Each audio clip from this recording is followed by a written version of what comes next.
এর মাথা খারাপ হয়ে গেছে।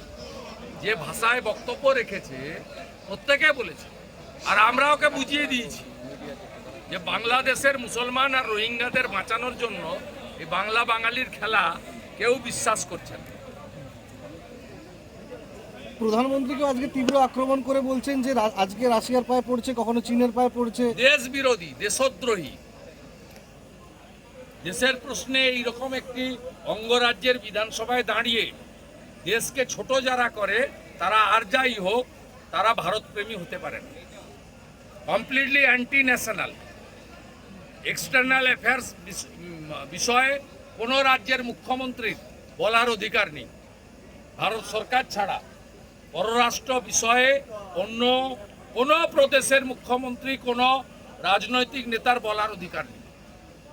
একমাত্র বলার অধিকার হচ্ছে পররাষ্ট্র বিষয়ক দপ্তর অথবা প্রধানমন্ত্রী।